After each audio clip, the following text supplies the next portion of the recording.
My daughter Carrie is 23 and she goes to Grace College in Winona Lake, Indiana. Will graduate this year with a communications degree with a minor in special education. And my third child is daughter. She's 21 and is in New York at the School of Visual Arts taking photography. So we have them all out and we love it. So not looking forward to this summer, but I'd just like to share our story with you of what it's like from our perspective to have a child who's learning disabled and the struggles that we've gone through and the good things that have happened for us. When Carrie was born, she was very, very active as a little girl. And she was the first girl in our family for 43 years. So you can imagine that having a girl, everyone was very excited that they finally had a girl. And she could do no wrong. She was perfect. But as her mom, I realized as she was growing that there were some things that just weren't clicking for her. She would use the wrong words that sounded just about like the right word in a sentence. And she had a lot of trouble with writing, little coloring, all of that. She just had a little bit of trouble with that. So I realized that as a mom. But when kindergarten time came, the family all said, you know, she's 5, she's got to go to kindergarten. And so there's a lot of pressure for me from the family to do that. And against my better judgment, we went ahead and started kindergarten. And she struggled in kindergarten. I could see it. I know it's usually a play time, but they were starting, you know, in the early 80s, around there, mid-80s, that they were starting to really do more in kindergarten. And she was really struggling with that. Socially, she was doing pretty well, enjoyed that, enjoyed school, but struggling academically with writing the letters, learning her numbers, all those kind of things were a little difficult for her. So then I went to them and asked, could we please retain her? I could tell she was really struggling, and it scared me to think of her going to first grade and not having some of those basics. And they said, no, we don't retain in kindergarten. You know, just send her on to first grade, and she will, I'm sure, just really catch on and just take off in first grade. Well, all of us can remember, hopefully, first grade, and can remember that new outfit, that really cool book bag, that lunchbox that only you had with the little cool thermos inside, and how exciting it was to get with a bunch of your friends and be able to walk to school on your own with your friends for the first time. It's an exciting time. It's an adventurous time. It's a time of growing up. It's a time of stepping into the world and thinking, you know, I can do this. Well, when I got into first grade, of course, I did really well as far as the social realm. I made friends quickly, but I realized real fast that I was having problems in the academic area. Most of all, I was having problems with the teacher. The teacher had a tendency, my first grade teacher had a tendency to embarrass me in front of the class when I didn't do well on a math test, or call me up to the front of the class to announce my next big fat red F that I got on my test. She would call me stupid and say I was never going to survive out in the world, that I just couldn't. I began to dread going to school. I would cry to my mom and say, I don't want to go, I don't feel well, I'm sick, I just can't do this, I don't want to go. And she would say, you have to go to school, just go, you'll be fine, you're feeling fine. So I would go and I'd get ready for school and I'd come out and I would say, Mom, do you think I look pretty enough in this outfit today? Do you think the teacher will like me if I wear this outfit today? You see, I wanted to impress her in any way that I could, even if that meant what I wore. Well, then, the best time of a kid's life, I think, especially in elementary school, was Parents' Day, where you decorated your desk, you made your cool little name tags, the room was all decorated with your pictures and your tests, and you were able to, you know, bring your parents in and show them what you did. Well, I went to my parents and begged them not to go. I cried, saying, please don't go, I don't want you to go. And when they asked why, I bowed my head in complete shame, explaining the fact that the teacher had hung none of my pictures up in the classroom. So when we went to Parents' Night and realized there was not one paper on the wall from Carrie, there was no math paper, no spelling, no pictures, no drawings, nothing was up there. I knew that I needed to step in and find out what was going on with this teacher. So I made a conference appointment, and my husband and I went in. We walked into the classroom, and her big desk was in the front of the room, and our chairs were here. And when we got to the chairs, we realized that they were the children's desks that we were sitting in front of her desk. So we took our seats in the children's desks, and she sat in her big chair behind her desk, and that's how the conference went. So right away, you know, the position that she put us in is that we just were not important enough for her, and she was very much above us. Well, we began to talk about Carrie. I began to ask her what was happening in the classroom with Carrie, and her words were, "She's not trying hard enough. I know that she can try harder and do better." And my children and the neighbors' children at that time had a lip-sync chipmunk performance, and we traveled all around Ohio, and costumes and all these different performances. And Carrie was the star. She was Brittany, the Chipette, and she was very animated and danced and performed and did the lip sync, and she had costume changes, and she was wonderful. And this teacher had seen that performance and told us that if Carrie could do all that music and all that singing and dancing, then she could do math facts. That's how she had judged her that whole year.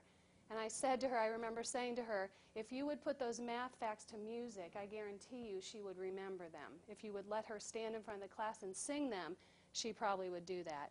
Well, and she informed me that girls were not her favorite students. She really preferred the boys. She didn't really like the girls. And so I began to get her perspective as a teacher. And that's when I knew that I had to now go to the administration. I had to go above and beyond this. I had never done that before, so that was brand new to me. I didn't have any direction on how to step out and do that. I think it's just God's help, I think, saying, you need to take care of this child. So I made an appointment with the principal and the administration and asked them, please. I didn't bash the teacher. I could have, I suppose, and I'm so glad I did not, because the rest of the future for Carrie really depended on how I did this from this point. I went in and shared with them briefly what was going on with Carrie's struggles and said, can we please retain her in first grade? I need her to be back in grade. I don't want her to on. I kept seeing that picture of the child, they say, that falls between the cracks. And I could see that that was my daughter, and that was starting to happen. And that was my big fear. So they said, sure, we'll retain her, no problem. I said, no, my next request is, can I please pick the first grade teacher for her, the next teacher? And I have to say, Wadsworth, from then on, they were so great to us. They allowed me to go and sit in on the last couple weeks of that year, the first grade teachers in all the elementary schools. And I chose a very loving, sweet, grandmotherly type teacher who'd been teaching for a long time. She was just very quiet, very laid back, and I knew that that's what Carrie needed to know, that there was a soft place in the school system. And so that's where we sent her. Repeat first grade. Not only would this make me the oldest one in my class, I would have to leave all my friends, everybody I had relied on to get through that year of first grade. I would have to start over again. Well, I walked into that classroom scared to death of thinking what this teacher was going to do to me.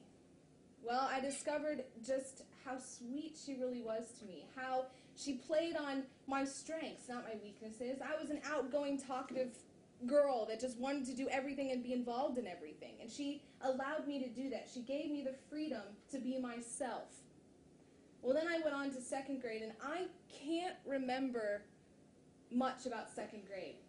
And the reason why, I feel, is the fact that I was not challenged in second grade. I just sat in my desk along with all the other students, did all the work, went to recess, went to lunch, came back, did all the paperwork, all the worksheets, and went on with my day. I was never challenged to do better in writing, to do better in math. No one came to me personally and sat down and worked with me. I was just put into the classroom and did it with just like everybody else did. So second grade was not anything exciting for me. I can't remember really anything about it. I don't even remember my teacher. I just remember sitting there and just doing the work and going home and coming back and doing the work. There was nothing to it. And we realized with that she was not learning, that she was still at the same place she was in the first grade, the second first grade. She was not progressing, and no one was noticing. No one cared. She was a good student. She tried her best, they thought, and they were happy with that, and they were going to let it go. And again, I saw that picture of falling through the cracks. So I brought her home. I brought her home to homeschool. Matter of fact, I brought all three of them home to homeschool. And it was a challenge. I found curriculum. I didn't know anything about that, but I found curriculum and began to work on doing the curriculum at home. It was difficult because she did require a lot more than the other two, but I felt like that's really what we needed to do, was to bring her home and begin to see what was really going on in her learning process. I'm not trained in that. I'm not educated in that. It's just a mother's gut instinct that she needed to have somebody who could help her figure out what was going on. And I was the only one at that time to find out what that was. I loved coming home. I had the freedom to do my work when I wanted to. I was free to explore. We lived on the farm at the time, so I had a lot of involvement on our farm where we lived. And it was exciting for a while. But then my mom, like any other mother, began to challenge me. She began to force me to sit down and rewrite my papers when my handwriting wasn't good. She forced me to learn my math facts. I hated the dreaded pencil box. When we were learning math, she'd go to the drawer and say, "Go get the pencil box," bring it out, plop the pencils down, and go through and try to show me how to do fractions or math facts using our big box of pencils that we had in their house. And it was those kind of things that began to frustrate me because finally somebody was challenging me, and I finally realized that I really didn't understand what was going on. And I began to, she began to get angry, frustrated with me, and therefore I began to get angry and frustrated with her, and that's when the fight started. The crying, the screaming, the throwing things, just complete anger and total frustration, and just really, in a sense, just wanting to give up. And finally, after having a huge blowout one day, my mom sat down next to me and asked me, "Carrie, what's wrong? What's wrong?" And it hit me. For the first time, someone asked me.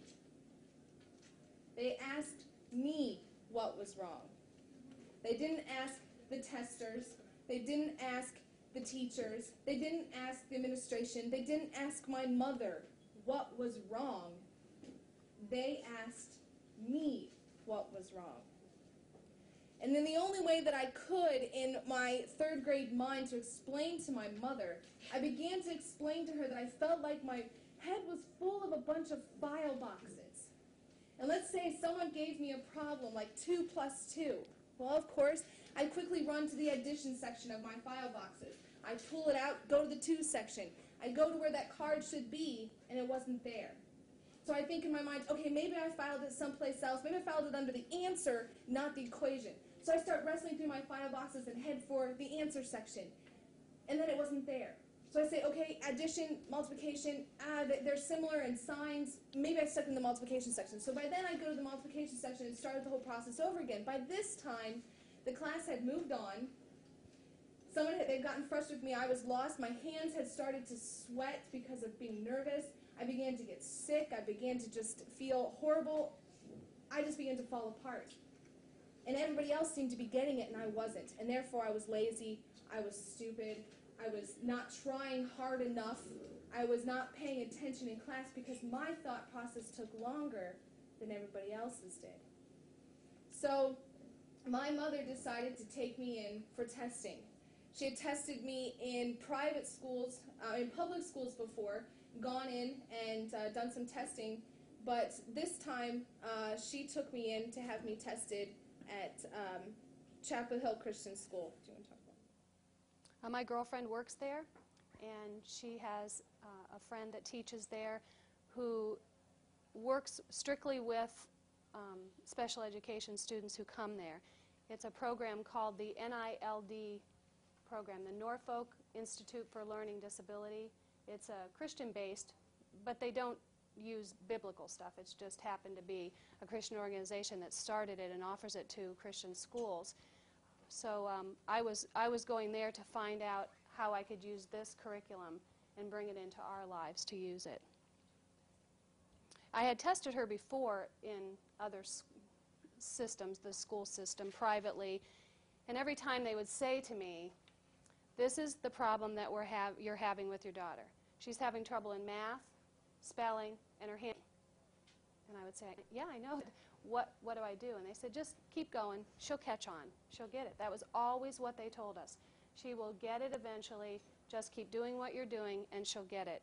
So our hope now lied in the NILD program that we had found. My mom told me that I'd be going in for more testing. I, of course, became very sick and thinking again I'd have to walk into this very cold-feeling room, sit across from this person I didn't even know, and they would begin to ask me all these questions that I didn't know, and they would make me feel smaller than what I really was behind that desk. I just can picture myself sitting there as this fourth grader, just feeling like I'm being swallowed up by this chair and being overpowered by this person behind me as they tried to get me to answer these questions that I didn't get, and realizing and knowing that I wasn't getting them right. That was the hardest part, when you give an answer and you know it's not right, but yet they move on to the next one. And when I walked into this room to be tested, I was scared. And out from behind the desk came this man, an elderly man, and he walked up to me, not to my mom, kneeled down on the ground, looked at me in the eyes and said, "Hi, I'm Mr. Seabright. I'll be testing you today." Right from the start, he connected with me, not my mother.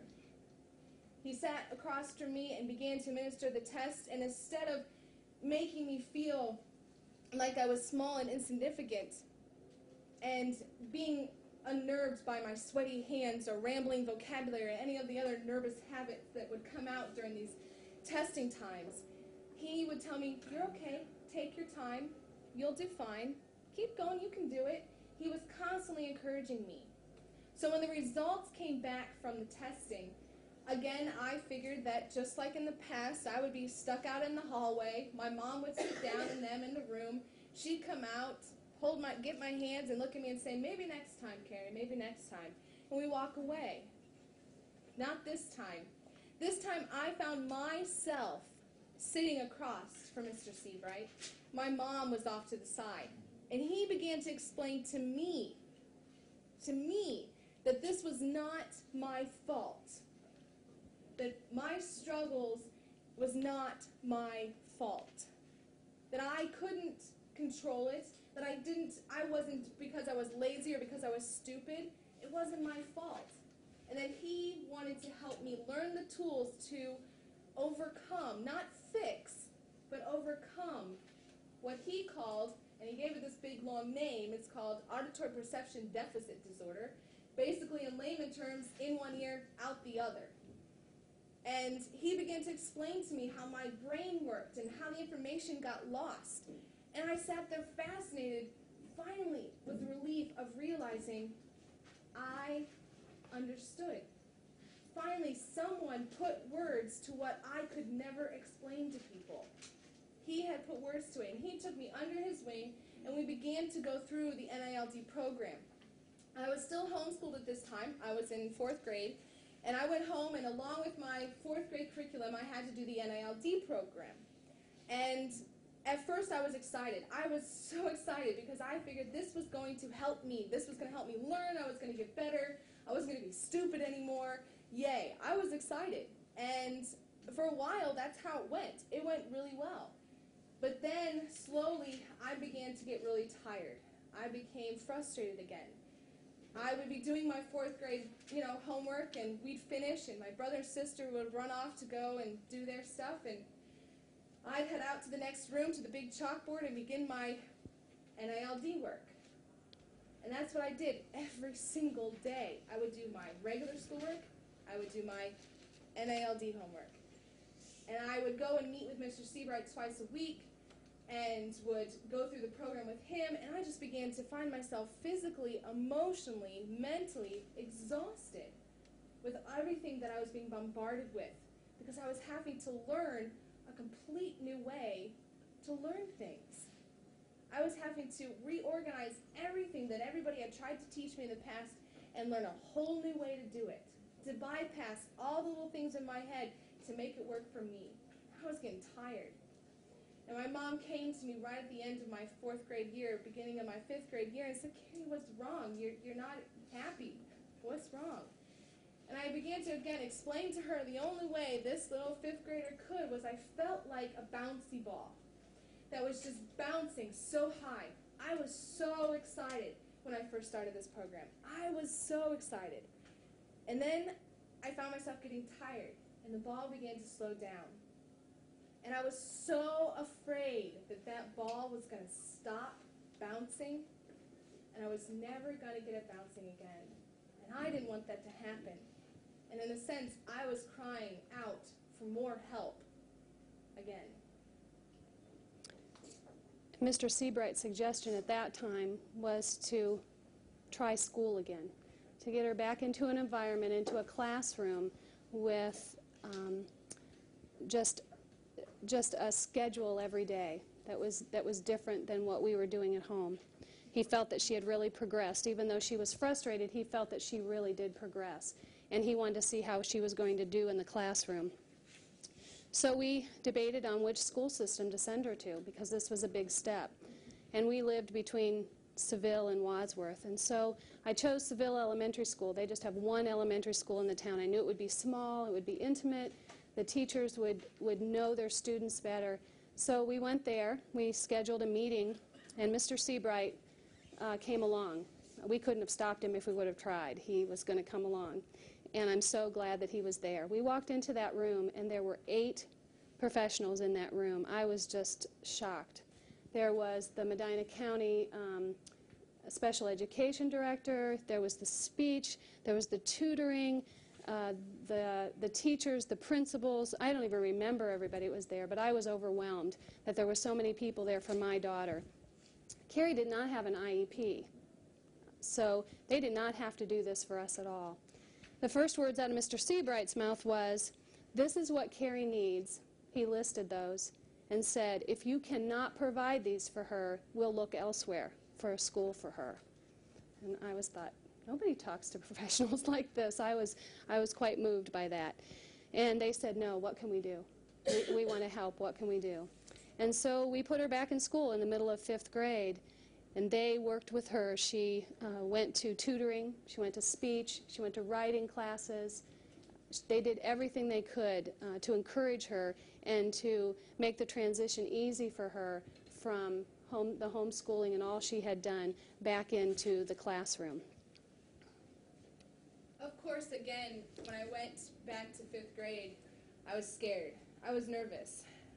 I don't care what anybody says. Even for me today, I still have that little voice of that 1st grade teacher in the back of my head. It's still there.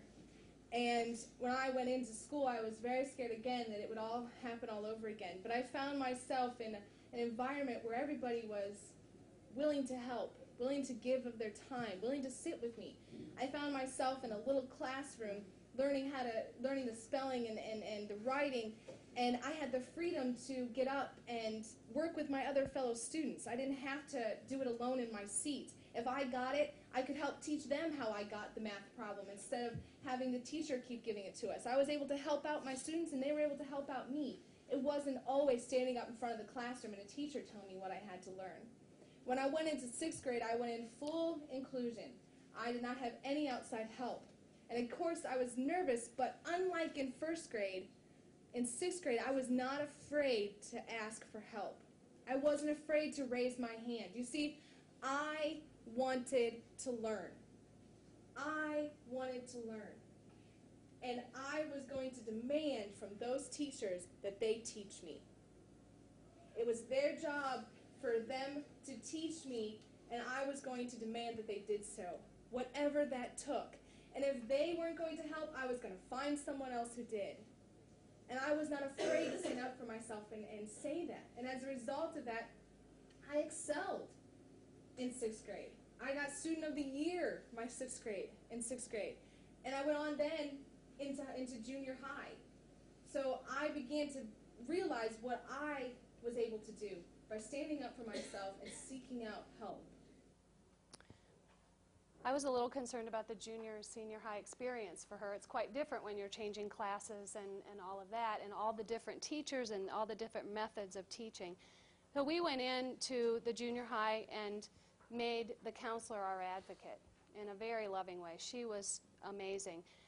I did something new. I decided at this point that Carrie had to start learning a lot of this on her own, how to deal with teachers, professors, if she was going on to college. You know, she had to learn this. I couldn't be there for her all the time. So when we went into the counselor's office, I asked her, are you comfortable with sharing with this counselor how you learn? Are you comfortable with sharing with her your story this far in your life? And she said, I think I can do it. So she did, quite emotionally. We all cried. She shared her story with the counselor, and the counselor became her dearest friend at that school and was her advocate in that school. So what I did was I had her go for about 2 weeks to school, and then I called a team teacher meeting because I knew she wasn't quite ready to take on 4 or 5, 6 teachers yet with her story. So after that 2 weeks of her going and them getting to know her, I went in and called the team teacher meeting, and all the teachers would come, and I would share with them, let me tell you the other side of Carrie. Let me tell you the side that you may not see, and her bubbly personality and her outgoingness and her willing to volunteer for everything. Let me tell you the struggles that happen for her when she brings that homework home, when she's taking that test in your classroom, when you're lecturing for 20, 30, 40 minutes. Let me tell you what really happens for her in that learning process. They were great. I have to really praise Wadsworth again. They were great. They listened and they said, whatever she needs, just let us know. So we felt comfortable with having her be there because she was able then to start picking up and say, you know, I didn't get this. Could you please tell me that again? And they knew that she wasn't trying to be a troublemaker because we had gone in and shared that story with them. The same with the high school level. We did the same thing. We met with the counselor. That counselor became the whole family's best friend. She was an amazing lady who just loved to see the progress that Carrie was making and wanted to encourage her all the time. She was the person that Carrie could go to in the middle of walking out of science class because she felt like she was just going to explode. If she got one more piece of information into her brain that didn't fit, she could walk out of that class and go to the counselors and feel safe to be able to do that. And that was a nice thing for me to know, that she had that person there for her. We again met after that 2 week with the high school teachers. I met with them after 2 weeks, called them in for a team teacher meeting. I'm sure that at the high school level they're thinking, what in the world, a team teacher meeting, unless it's a troubled student, discipline-wise, they usually don't have a lot of parents calling for a meeting. But they all came. Even the gym teacher came to those meetings. After the first meeting her freshman year, I was very touched by the algebra teacher. She stayed afterwards and was crying at the end of our discussion about Carrie and said, what can I do to help? Anything. What can I do? And I was taken back. I said, are you sure? And she said, anything. Just tell me what I can do to help her. And I said, you cannot lecture to every student. Not everyone learns that way. Here's how Carrie learns. We talked about that. She went back to that classroom and completely threw a lot of her educational ideas out the window. Took that classroom and turned it into little communities of learning. She took the chairs and she made circles, and the children then could come in and they could begin to learn. She erased the chalkboard. She gave them full reign of the chalkboard. They could come in and discuss with each other how to do these problems. One of them might understand it in a different way, and they would share it with each other. And then they would come to the board and they would teach their way to the class, get the same answer, and she was perfectly fine with that. That class, that freshman year that she taught, she had 100% A's in that class. Everyone passed that algebra class that freshman year because she went out of that box of what she had learned and thought was the only way to learn. Side note with Miss J, it took me 5 times to pass the math proficiency test, but I passed algebra that year with 105%. Miss J still to this day goes in before school, after school, during study breaks, and she allows herself for any student, hers or others, that need help in math to come and meet with her. I had, and my Algebra 2 teacher was more interested in coaching the girls' basketball team than he was teaching his math class. And so therefore, I went to Miss J and said, help me. And she would spend time doing that with me and then carry that on throughout her years of teaching. And as a result, has seen students excel in math far beyond than she ever did in her first 2 years of teaching high school math. It was because one teacher stepped outside the box, and many other teachers did. In the same way in high school, I learned really quick who was there to help me and who was having a hard time with it. And I learned to seek out those teachers around the school and find them for anything that I needed. I wasn't afraid to stand up to my teachers and say, I don't get this, you need to go back and repeat it. And because I realized that I wasn't the only one not catching on most of the time in class. There were other students that had the same situation, going through the same problems as I was, but I wasn't afraid to demand to be taught. And that's something that as teachers you need to understand. You're there to teach, not to do anything else. You're there for those kids, to teach them. I wanted to learn, and I wanted to make sure that those teachers were going to teach me how to learn. I began to learn the tools that Mr. Seabright had taught me over the years of pulling them out and learning how to study, learning how to take notes in class. I brought a tape recorder to class, something that in high school most people don't think to do. I went up to my biology teacher, it was all lecture, it was very hard for me, and asked if I could use a tape recorder in this class. Said, I'll just set it on your desk, you don't have to worry about it, I'll pick it up when the class is over. And I would tape record the lessons and then go home and listen to them and be able to take notes and study for tests that way. I had to learn, if a teacher wasn't going to help me in their classroom, if they weren't willing to switch how they taught like Miss J did, I had to be willing then to step outside my box and search for new ways of learning in that class. And with the help of the tools that I learned from Mr. Seabright and other teachers, I was able to do that. I went on to college then. After I graduated high school, I don't know what propelled me to do it. I don't know why. I was very involved in high school. I was president of this organization. I was in drama. I was in speech and debate. I was a volunteer of Medina County. I got another award for volunteering. I had over 1,000 volunteer hours. Received an award for being the highest volunteer of Medina County. Did all kinds of things outside of school. I went on missions trips throughout high school, went to Italy, France, Spain, Paris, spent many times and just explored. I wanted to grasp and get and soak in anything I could. And I was bound and determined to prove to everyone else, but more so to myself, that I could do it.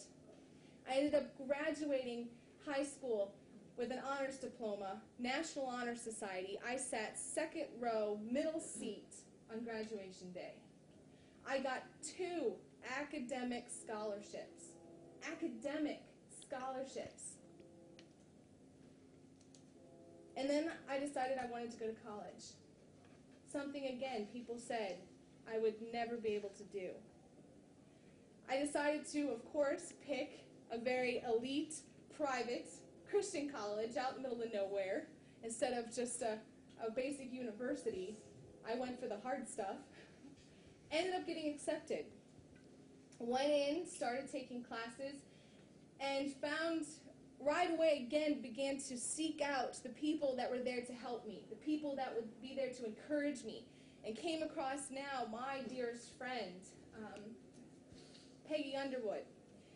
I went in my freshman year, I remember sitting there with my mom and sitting down across from her and again explaining to her my story, my passion, my drive, my excitement about being in college, and her sitting across and looking at me and saying, "You're going to work for me one day." Sure enough, my sophomore year, I was employed at the Student Academic Achievement Center. My job is to work with students that come into Grace College that are on what's called academic restriction, meaning they don't meet 3 or 2 of the points that are needed for appliance to our college. But we give them the benefit of the doubt and say, you go through a specific class, you meet with someone one-on-one, go through some mentoring, and we'll see how your grades do. My job is to sit across from them and teach them how to use a planner, to organize their time, to study for a test, to write papers, to read a textbook. That's my job to do, to sit across from them and do that. Now here I am, a senior at Grace College. I graduate May 1st. I have the honor of graduating cum laude in my class. And I have been through a journey that, yeah, it was hard. Yes, it was difficult. But I have learned so much about myself, about the people around me, and about what you can accomplish when you really put your heart into it. They've asked us to share with you some thoughts from parents' perspective and a student's perspective, some ideas or thoughts for you about future teachers. And I would say, as a parent, I would ask that you please listen to the parents. I know that some parents can come in kind of irate. They can be so at the frustration level that they are not being very nice or making much sense. But I know that feeling, and it's not against you. They just don't know where to go with those feelings and those frustrations. They want their children to succeed, most of them. I know that you'll run into some that don't care, but most of them do care, and they want their children to be growing, not falling through those cracks. Listen to those parents. They live with those children. They birth those children. They know what's going on inside of them. And listen to them and ask them questions about how they see their child learning. What happens at the dinner table? What happens when they have a problem to solve at home? How do they do that? You know, find out those things about those children and really listen. Find somebody that you can talk to if you have a parent that is having a lot of problem. Get other people involved. That's what we have done, you know, with having Mr. Seabright and everything, and joining together as a team. From a student's perspective, talk to the students. They know themselves better than anyone else. Ask them how they think, how they learn, what works best for them. I am surprised every day when I sit across from a student at the college level that has never been asked, how do you learn? What works best for you when you study for a test? How do you read a textbook? Have never been asked those questions. And when the light bulb goes on for them and they realize what's the best tool for them to read a textbook, whether it's sitting in complete solitude and silence, or whether it's pacing back and forth in the room reading the book out loud, it's amazing to see the look on their face when they bring back that test after they took it after that reading. More importantly, as teachers, when you get into the school system, go and sit in on the case studies. I did my student teaching at a high school level, was very nervous about it, but went into these case studies where you review the student's IEP with the parent and the student, and I was very disappointed when I walked in there. It was myself, my observing teacher, the principal, and maybe one other person if needed, a counselor or a speech therapist. That was it. What are we telling that parent? More importantly, what are we telling that child? We don't have time in our schedule to sit down and help you and encourage you to make it out of here? Go to these things, even if they're not your students. Go to them. Be a teacher that a student knows that they can go to no matter what. Your first and foremost job is to teach those students. Don't be afraid to step outside the box and do that. Don't be afraid to listen to what a student has to teach you about the way you're teaching. Don't be afraid or offended by a student in your class that seems to be raising their hand and asking the same question 3 times in a row. That might mean something. Be willing to investigate. Your job is those kids. High school, elementary school, your job are those kids. You can be the first grade teacher, or you can be Mr. Seabright and Miss J. It really is your choice of, you know, you don't even know the first grade teacher's name that we told you about. And sometimes I forget it, but I never will forget Mr. Seabright's name or Miss J's name. I never will. So, thank you for having us, and please, questions. We love to take the question part. So, if anyone has a question.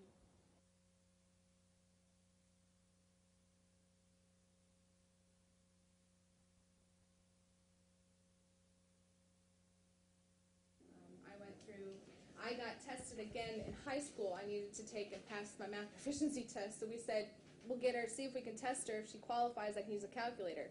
One more extra benefit, maybe that it can pass me. I missed it by 1 point when I took it. So I had to take it again.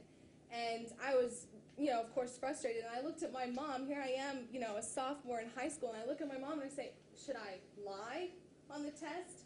Because here I had gone through these years and I've learned all these tools and ways to compensate that I don't even realize that I'm doing it. I'm compensating, you know, I've compensated for so long, I don't realize what I do.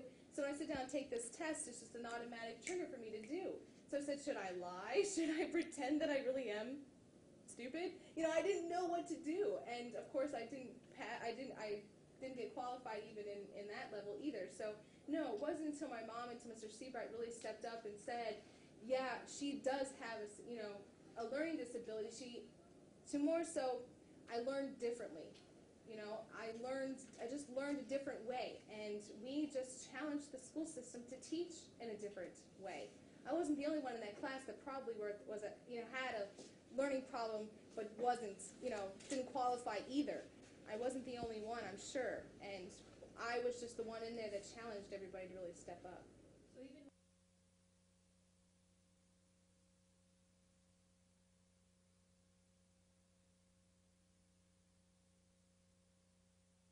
There was never the legal end where the IEP, you know, provides all what the law provides. That was never there. But I have to say, and this is not a bragging point, I'm just using this as you begin to meet teachers in your career, or parents in your career. I went in there very calmly, very sincerely, and asked. I didn't demand. I wasn't pushy. I was very sincere and said, this is what my daughter needs. Can you help us? Because I see this drive that she wants to learn. And they were so willing to do that. I don't know if it was because we didn't demand and push. I don't know, but it just worked. They just listened and accommodated us.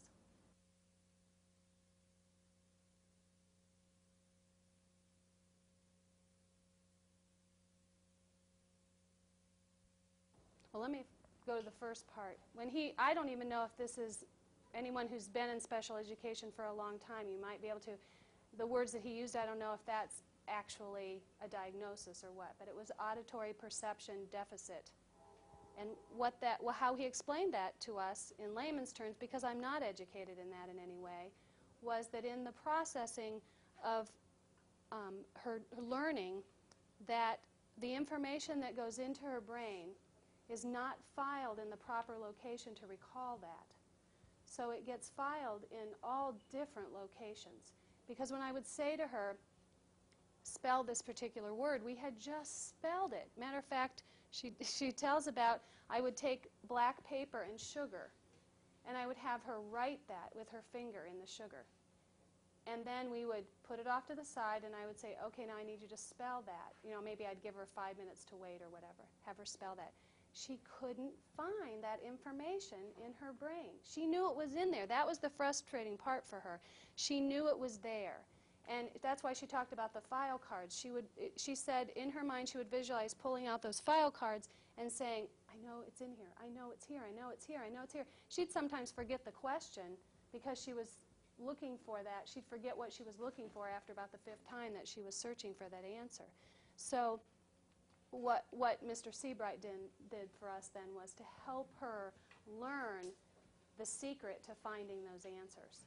And I was just barely to that point of getting an IEP, just barely. And we think a lot of that was just the fact that I wanted to learn so much, and from my mom's help and just my constant, wanting to feed it information that I had learned on my own how to fake it, in a sense, to get by, just in the time that I had. So I just didn't quite make it to that point. But I had to learn the tools that I needed, and for me it was I needed that one trigger word, or that one trigger thing, and for me it was colors. And that's the thing that Mr. Seabright really taught me, and that to teach your students is that not everybody learns the same way, obviously. And when you find that one trigger that connects it all for you, I mean, it just takes you off. And I am organized to, I wouldn't know, an obsession. Everything for me is organized. I am organized down to the last, thing. Everything for me is organized. I've always been that way. And for me, it's color coding. Everything is organized in a very color coding fashion for me.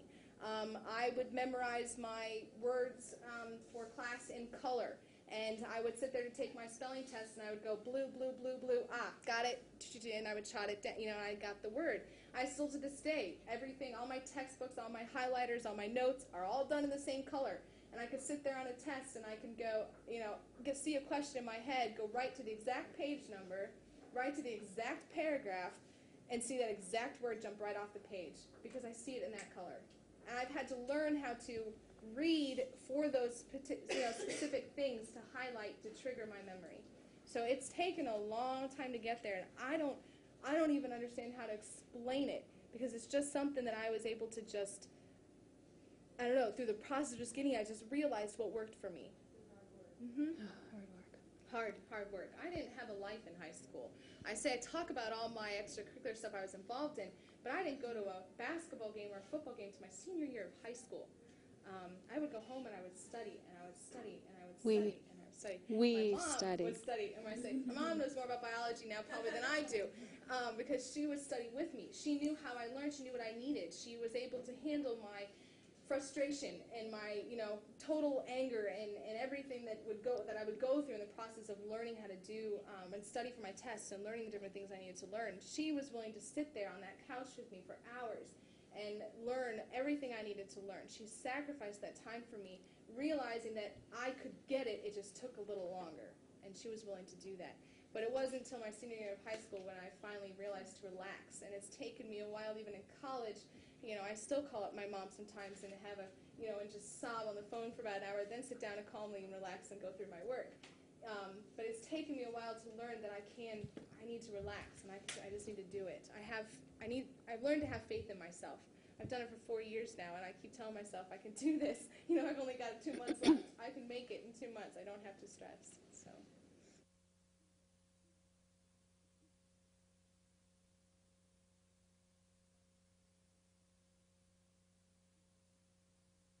I don't know how to describe that there's a brightness to someone, that that brightness. She was inquisitive about things. She walked it at 9 months old, running at 9 months old. I knew that there was something in there, but then when the learning started and it was such a struggle, I just knew that brightness had something to do with her being able to achieve. Does that make sense?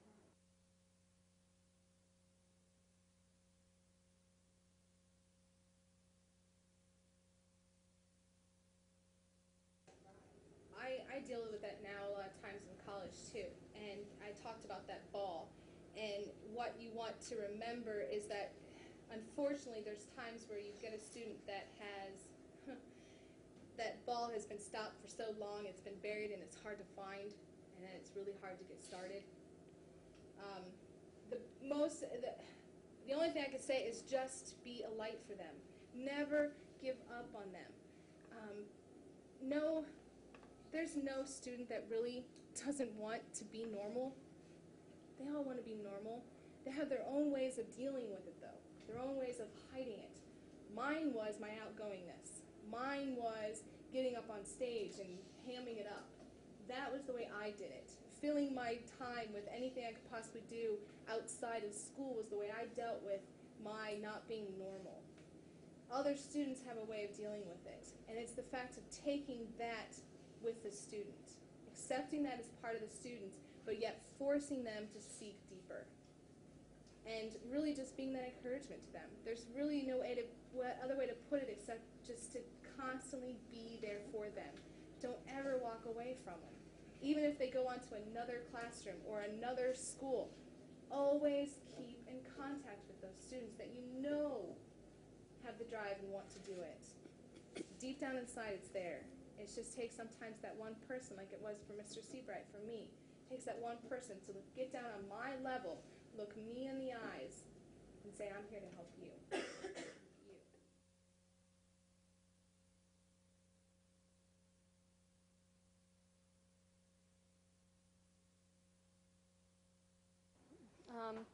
This question comes up every time we speak. I can tell what age you are because it comes up. We didn't find out it was a problem for them, and it's never been a big problem, but we didn't realize that it bothered them until they became adults. And then my son and Carrie, my son's the oldest, and then Carrie have never had a close relationship. And through talking to him over the years, he confessed that that was very difficult for him. He had no patience for her and her learning disability, which made me frustrated with him. But when she would use the wrong word in a sentence, he would correct her. He's very, very bright.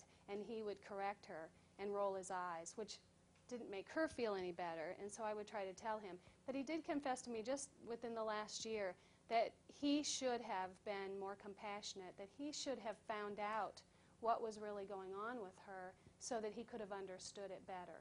And I told him I should have helped him learn what was going on with her. I should have been more open with him to help him understand what she was struggling with instead of just assuming that he could figure that out and see it. You can't look at me and see that there's a problem. And so for a younger sibling or for just a sibling in general, for other people in the classroom, that whole fairness thing, nothing in life is fair. To explain, not only to the child, I think keeping a child's problem or situation from them is more harmful than telling them. And I think that also at the same thing along with the family needs to be fully involved in the whole situation and everything that goes on. They need to be a part of that. They need to have an understanding of that.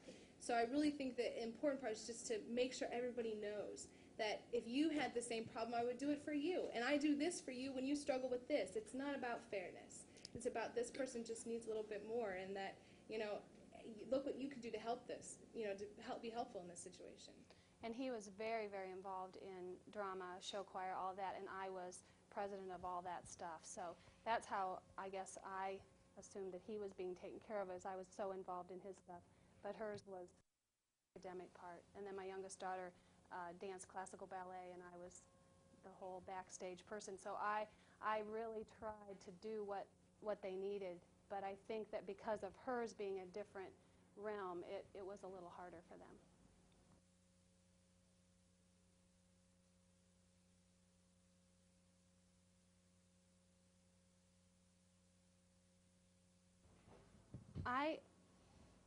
I don't really have concerns for her future.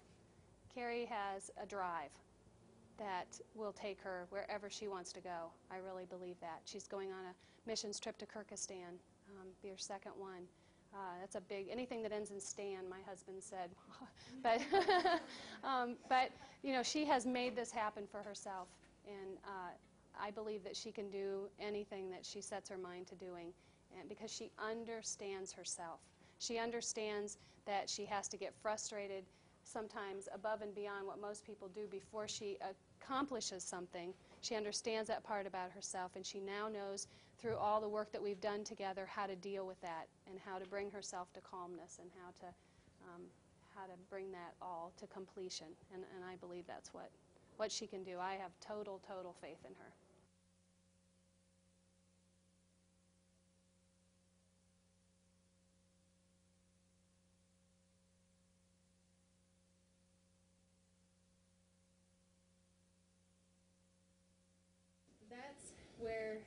have to say again, it's the teacher's job. You guys signed up for this. And I know I started as an education major in college and went for a year and a half as an education major and couldn't handle the box that it put me in. I wanted more than what they were telling me I was allowed to do. So I went out and decided to find something else, and now here I am talking with you guys, encouraging you and challenging you that, again, when you sign up for this, when you become a teacher, when you walk in there on that first day of school, your job are those kids. Your job are those kids. If that means sacrificing those evenings at home sometimes, okay. If that means getting up early and getting in there at school before it starts, all right. If that means giving up your planning period, okay. That's what you're there for. You could be that parent for that child. You could be the one that takes over that role for that child. You really could. It only takes one person. It really does.